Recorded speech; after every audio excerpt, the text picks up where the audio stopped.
I'm in my zone.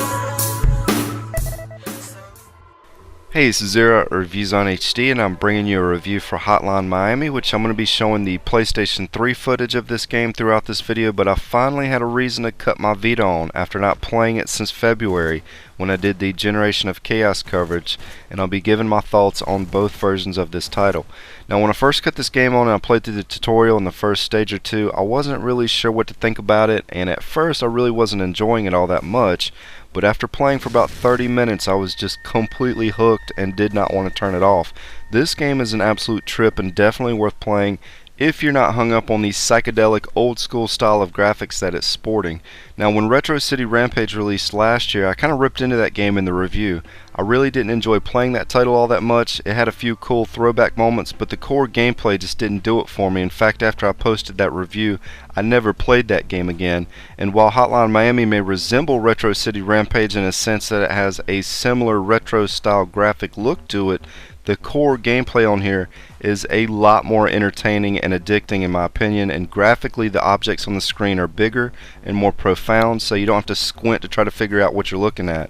The soundtrack is what really keeps the action bumping on this one. I found myself head bobbing to the beats on here, and that hardly ever happens when I'm playing a game. In fact, I can't even recall the last time that happened. It's been so long.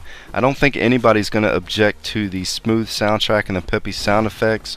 And when you boot up the Vita version, there's a screen that pops up that suggests that you should wear headphones to enhance the experience, because it does lean heavily on the soundtrack, and I think the developers realize this, which is why that message is in there. And it will be cross-buy, cross-play using the cloud save system, so that you can easily swap between the PlayStation 3 and Vita or vice versa to continue your way through the game's 19 chapters, which I haven't played all the way through it yet, but if it's anything like the PC version, it should take around 3 hours to complete, depending on how often you restart each stage.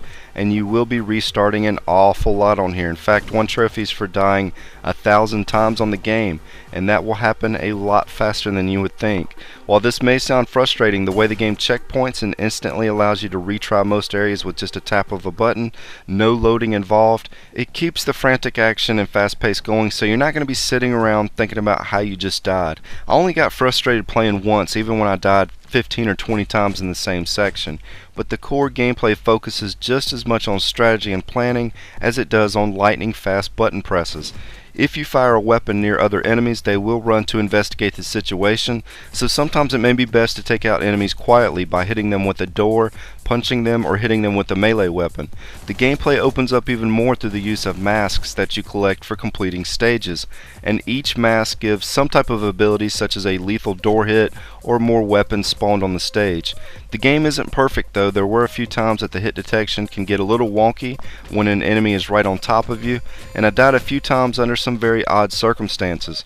I didn't really care too much about what was going on with the story because of the way that it's presented to you, and it pretty much seems like a means to an end just to play through the game. But all the gripes can be forgotten, as the core gameplay is what shines on here. While dying and respawning is frequent and normal and pretty much a staple of the enjoyment of learning from your mistakes, I can see the difficulty being a bit too much for some, as the enemies do not miss on here when they shoot at you, and a few of the stages can be rather tricky to figure out what needs to happen to be able to progress, almost like solving a puzzle with trying to determine the sequence of actions that you need to take to clear the area. Now, there's plenty of titles that have been released over the years that may resemble this game in some way. Metal Gear on the regular Nintendo is one of the first to come to mind, but the gameplay is so entertaining on here, and it's enhanced by its loopy graphics and one of the best soundtracks you're going to find for any Vita title, that it finds a way to leave a very lasting impression on you that begs you to keep playing more. Between its scoring system, platinum trophy, online leaderboards, and mask system, I'd imagine most gamers will play through this title at least a couple times, and the controls are spot on perfect for both the PlayStation 3 and Vita system, with neither system having much of an advantage over the other, although I did enjoy using the touchscreen on the Vita to look around the environments, opposed to holding a button on the controller and moving the analog around for the PlayStation 3. PS3. This is the first title that's released in a very long time that I was actually really excited to play on the Vita, and it's the type of game that you really need to play for yourself to understand the enjoyment that can be had with it, as watching a gameplay video or watching footage in this review really doesn't do it justice. I highly recommend picking this title up, especially if you have a Vita, because it's just a perfect handheld title for that system, but it's a lot of fun even on the PlayStation 3, so either system you're going to want to play this game if it even sounds remotely interesting to you. That's pretty much all I have for this video. This is Zero at ReviewZoneHD, and thanks for stopping by.